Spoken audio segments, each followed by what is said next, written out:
The person destroying you the most may be the one hiding behind a helpless victim mask. You think you're saving them? You're not. That blind kindness is slowly digging your grave, and the brutal truth behind it may completely destroy the way you see people. Have you ever pulled into a parking lot after what looked like a completely normal conversation, turned off the engine, and just sat there in silence? You don't move. You don't reach for your phone. You just sit there while the darkness closes in. The air feels thick. Your body feels heavy, like someone filled your bones with wet cement. Your mind is foggy. Your chest is tight. You didn't run a marathon. You didn't lift anything heavy. And yet somehow, you feel completely drained. Then comes the second hit. That strange, creeping guilt. It slides into your mind and turns you against yourself. You replay the conversation. Your words. Your tone. Your face. Your pauses. What you said. What you didn't say. You start questioning every detail like maybe you were the problem. Those are wounds that don't bleed. Nobody sees them. Nobody names them. But your body knows. Your nervous system knows. Your sleep knows. Your exhaustion knows. These are invisible wounds. The kind that quietly leak your life force day after day, month after month. If you've been carrying wounds like that, if you're exhausted from being the emotional puppet the world keeps pulling strings on, then this video was made for you. Stay until the very end, because the truth you're about to hear may expose the real force controlling your life behind the scenes. And if this kind of deep, psychological content speaks to you, subscribe to the channel so we can keep bringing you more videos that help you see clearly and protect yourself better. For a very long time, maybe since childhood, many of us have been programmed by a cruel operating system called people-pleasing. You and I were taught that being a good person meant tolerating more than we should. That kindness meant absorbing pain quietly. That love meant always understanding, always softening, always making room. To be a good friend, a good partner, a good child, a good family member, we learned to become emotionally convenient for other people. So we became sponges. We soaked up their chaos so they wouldn't have to sit with it. We absorbed their anger so they could stay comfortable. We shrank our boundaries to make room for their dysfunction. We swallowed our discomfort just to keep the peace. But let's be honest, whose peace were you actually protecting? Because it probably wasn't yours. Maybe they stayed comfortable. Maybe they got to keep pretending everything was fine. But you paid the price. That is why it's time to expose one of the most dangerous psychological illusions, trapping smart, capable, loving people inside emotional prisons for years. That illusion is built on two nice-sounding but deeply toxic words: history and loyalty. A lot of people confuse genuine kindness with blind compliance. They are not the same. Real kindness is conscious. It is voluntary. It is a healthy exchange between two adults who both have emotional awareness and responsibility. Toxic compliance is fear dressed up as loyalty. It is self-betrayal wearing the costume of goodness. It is emotional captivity pretending to be love. It looks like staying in a one-sided relationship because you've known the person for 10 years. It looks like telling yourself you can't walk away now because of everything you've already invested. But that logic is broken. In economics, there's a concept called the sunk cost fallacy. It's the irrational belief that because you've already invested so much in something, you have to keep investing even when it's clearly failing. That is exactly how many people stay trapped. They keep bleeding for a bond that is already dead. They keep dragging a relationship forward long after it stopped being mutual. They keep calling it loyalty when it's really fear. Time already spent is not a life sentence. A toxic relationship that lasted 10 years does not deserve year 11 just because it survived year 10. And the second you start thinking about leaving, stepping back, or protecting your peace, guilt rushes in. You feel selfish, cold, heartless, ungrateful. But a lot of that guilt is fake. It was trained into you. Society trained it into you by glorifying self-sacrifice without teaching boundaries. Families trained it into you by rewarding obedience more than self-respect. Toxic people trained it into you by punishing you every time you chose your own peace. They weaponized your empathy. They taught you to feel like a bad person the second you stopped being useful to them. This is the moment where you need to get quiet and get honest. Look at your relationships without the excuses. Stop romanticizing suffering. Stop calling your exhaustion love. Stop calling your fear loyalty. And face the truth. Some of the people you keep protecting are the exact people quietly destroying you. Before you can stop excusing these people, you have to see them clearly. A lot of people think something only counts as toxic if it's loud. If someone screams at you, insults you, humiliates you, betrays you in some dramatic way. But the most dangerous kind of toxicity usually doesn't look aggressive at first. It looks fragile. It hides behind sadness, behind helplessness, behind weakness, behind pain. The most exhausting people in your life are not always the loudest ones. Sometimes they're the ones everybody feels sorry for. You probably know someone like this. Their life is always collapsing. There's always another crisis, another heartbreak, another breakdown. Nothing ever stabilizes. It's the same storm in a different outfit. And somehow, you keep getting cast as the rescuer. You become their safe place, their therapist, their emotional trash can. Every time their name lights up on your phone, your body reacts before your mind does. Your stomach tightens, your shoulders sink, your energy drops. You already know what's coming. Another dump, another crisis, another hour of carrying what was never yours. And still, you answer. Not because you want to, because you feel like you have to. Because you're scared they'll spiral. Scared that if you pull back, you'll become the cruel one in the story. So you pick up, you listen, you carry, you absorb. And when it's over, they feel lighter. You don't.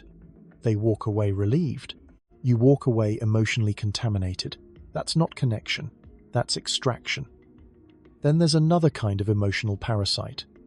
The one who hides behind care. They say it's love. They say it's concern. They say they only want what's best for you. But underneath that, language is control. They don't respect your boundaries. They don't respect your privacy. They don't respect your need for space or difference. They want access. They want you available when they need comfort. They want you agreeable when they need validation. They want you responsive when they feel insecure. And the moment you pull back even slightly, they punish you. Sometimes with guilt, sometimes with tears, sometimes with those quiet little lines designed to hook your conscience. You've changed. You're so distant now. After everything I've done for you, you used to care. That's how the trap works. They don't always overpower you. Sometimes they train you to hand your power over voluntarily because they made limits feel cruel. Some of them go even further. They plant toxic beliefs straight into your identity. No one will ever love you like I do. No one else will accept you. You need me. And over time, your self-worth gets disconnected from your own center. It becomes tied to their approval. You stop trusting your own judgment. Before you know it, you're emotionally dependent on the very person weakening you. Here's the harsh truth. A lot of these people do not want healing. They want a carrier, an audience, a source, a place to dump what they refuse to deal with. They are not looking for solutions. They are looking for someone strong enough to absorb the consequences of their refusal to change. And this is where blind kindness turns dangerous, because the kindness you think is noble may be feeding the exact pattern keeping them stuck. You think your compassion will save them. You think your patience will change them. You think your loyalty will heal them. No. Misplaced kindness does not create transformation. It creates dependency. When you keep taking responsibility for someone else's emotional life, you are not helping them become stronger. You are removing the pressure that might have forced them to grow. You are protecting them from reality while slowly destroying yourself, because a lot of good people are dying inside while calling it love. You cannot heal someone by becoming their crutch forever. You cannot save someone committed to staying broken. You cannot pour enough love into a system rotten at the root and expect it to bloom. At some point, your kindness stops being compassion and starts becoming self-abandonment. But if we're being honest, we can't only dissect them, we have to dissect ourselves too. Because the harder question is this: why do we keep opening the door? Why do we keep letting these people in? Why do we keep explaining them away? Why do we keep giving one more chance? The answer usually goes deeper than weak boundaries. Deep inside many people pleasers is a wounded child carrying the fear of abandonment. Maybe love did not feel unconditional when you were young. Maybe it felt earned. Maybe it felt fragile. Maybe you had to perform for it. Maybe you had to be easy, useful, helpful, quiet. Maybe you had to read the room perfectly just to get scraps of affection. And when a child grows up in that kind of emotional climate, they often build their identity around one devastating belief: I only matter when I am useful. That belief follows you into adulthood. So you overgive, overhelp, over-explain, over-function, over-sacrifice, because somewhere inside, you still believe love has to be earned through usefulness. You don't fully believe you are worthy just because you exist, so you try to buy love with effort.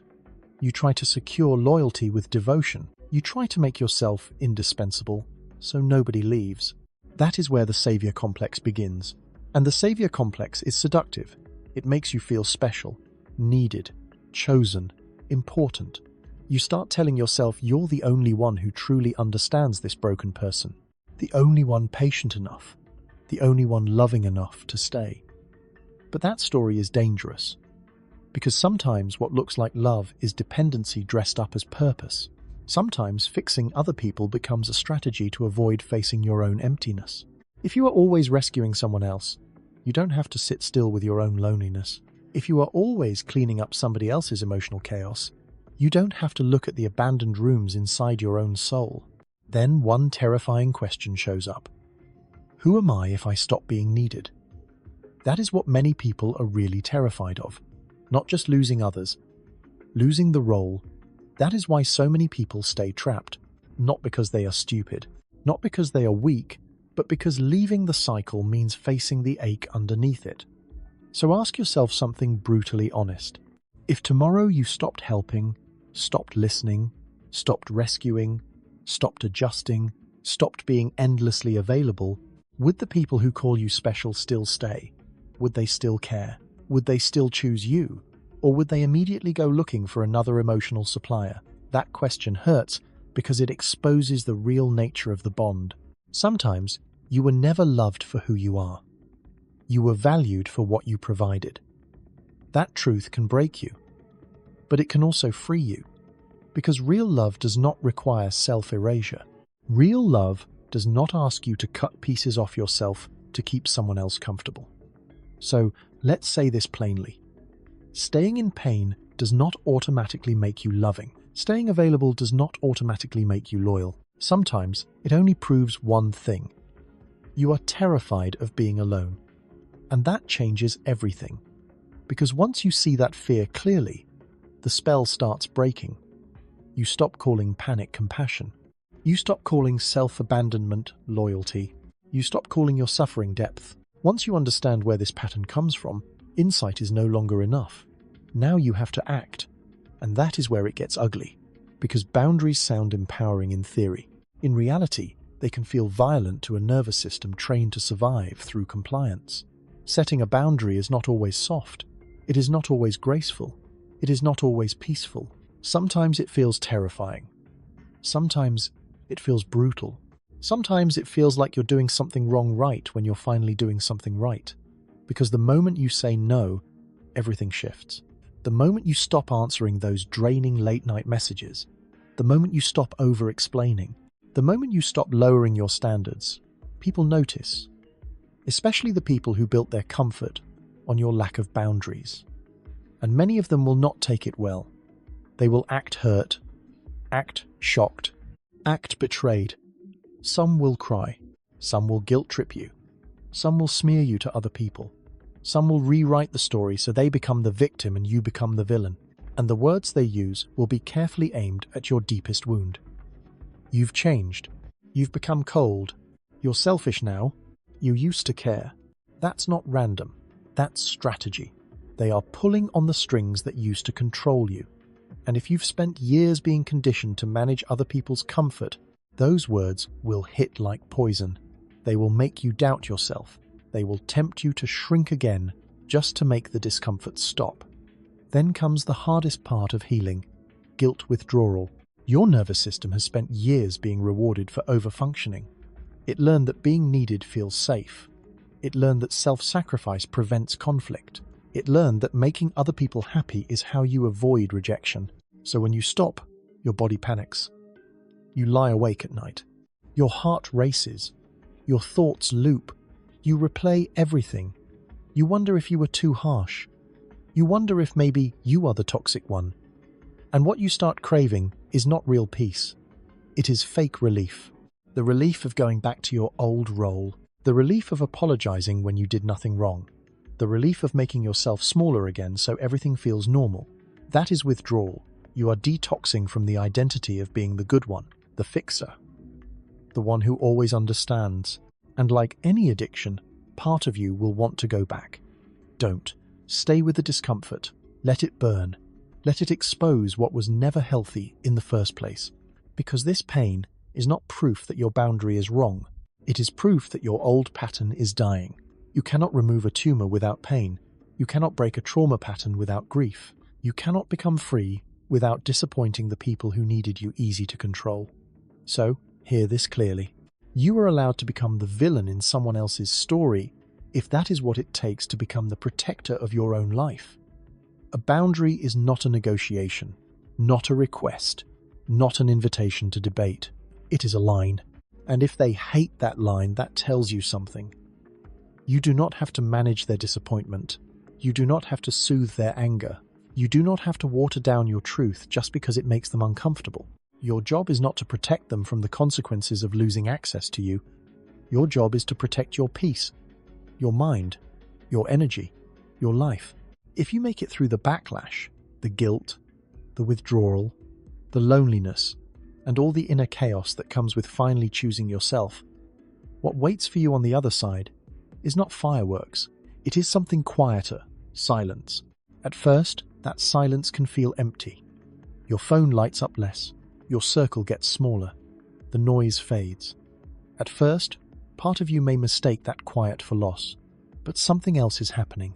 The pressure is gone. The performance is gone. The addiction to being needed is starting to break. And once that starts fading, something incredible happens. You breathe differently. You realize you are no longer walking on eggshells, scanning everyone else's moods before honoring your own. You no longer wake up already, carrying emotions that don't belong to you. One ordinary morning, maybe while sipping coffee, maybe in a quiet moment that would have once been drowned out by someone else's chaos, you suddenly feel the truth in your body. My life belongs to me again. You realize you do not owe anyone unlimited access to your time. You do not owe anyone endless emotional labor. You do not owe anyone explanations for resting, withdrawing, or protecting your peace. And the exhaustion that used to follow every interaction, it starts fading. Enough for you to realize that the heaviness was never your personality. It was the cost of carrying too much of what was never yours. In place of that exhaustion comes something cleaner, a calmer kind of energy, a steadier mind, a lighter body, a soul that finally feels like it's returning home. And then loneliness changes too. It stops feeling like punishment. It starts feeling sacred, because in that silence, you can hear yourself again, your real thoughts, your real desires, your real voice. You start doing things because they matter to you, not because they make you easier to love. You begin resting without guilt, saying no without a speech, choosing yourself without asking permission. And then, another truth becomes impossible to ignore. The people who genuinely love you do not need your self-destruction in order to feel close to you. They will not punish you for having limits. They will not shame you for needing space. They will not fear your independence. They will respect your boundaries, support your growth, love you without trying to control you. That is what real connection feels like. Not possession, not dependency, mutuality. Life is too short to spend it as a side character in somebody else's emotional drama. Those wounds that never bled? It is time to stitch them closed with self-respect. Do not be afraid of walking alone for a while, because it is better to walk alone toward the light than to keep marching beside people who are pulling you into the mud. You deserve relationships that are mutual, healthy, respectful, nourishing. You deserve peace. You deserve clarity. You deserve freedom. The journey of taking off the good person mask and building boundaries around your life is not easy. We started by naming the wounds that don't bleed. We expose the illusion that history and loyalty automatically make a relationship worth keeping. We identified emotional parasites who hide behind weakness and use your empathy as an open door. We faced the truth that some people do not want healing, they want access. Then we went deeper. We looked at the savior complex, the fear of abandonment, the wounded child underneath people-pleasing, the belief that says, "I only matter when I am useful." Then came the hardest move: boundaries, the guilt, the backlash, the temptation to go back. All of it is real, and all of it is still worth it. Because what you are buying back is your life. You were not born to become somebody else's emotional dumping ground. You were not meant to glue other people's brokenness together with your sleep, your sanity, your peace. Real maturity begins when you understand one simple truth. Saying no is not selfish, it is self-respect. Walking away from emotional exploitation is not cruelty, it is survival. Refusing to carry what was never yours is not betrayal, it is wisdom. And once you stop trying to earn your value through endless sacrifice, once you turn inward and care for the abandoned parts inside yourself, your inner world starts becoming steady in a way it never was before. Silence stops feeling like abandonment. It becomes safety. Room to heal. Room to return to yourself. That is the real miracle. Not changing them. Finding yourself again. Because kindness given to the wrong people and sacrifice without boundaries do not create miracles. They create dependency and emotional erosion. Real love does not ask you to set yourself on fire just to keep somebody else warm. Saving yourself is not selfish, it is your deepest responsibility. Because you cannot keep pouring into others when your own cup has been empty for years. So start here. Practice the power of no. Say no to what drains you. Say no to what overwhelms you. Say no to what feels wrong in your body. And remember, no is a complete sentence. When guilt rises after you choose yourself, do not panic. Let it pass through you without giving it control. Remind yourself that discomfort is not always danger. Sometimes, discomfort is the sign that an old toxic pattern is finally breaking. And stop competing for the rescuer role. When somebody keeps complaining but refuses every path toward change, stop becoming their unpaid emotional life support. Listen within limits. Then return responsibility to them with one powerful question. So what are you going to do about it? That question gives their life back to them. And it gives your life back to you. You do not have to be the savior anymore. So now let me ask you something real. When was the last time you had the courage to say no in order to protect your peace? Or are you still silently carrying pain, pressure, and responsibility that were never meant to be yours? Leave your thoughts or your story in the comments below. What you share may become the exact thing somebody else needs to hear to finally stop abandoning themselves too. And if this message hit something deep inside you, subscribe to the channel.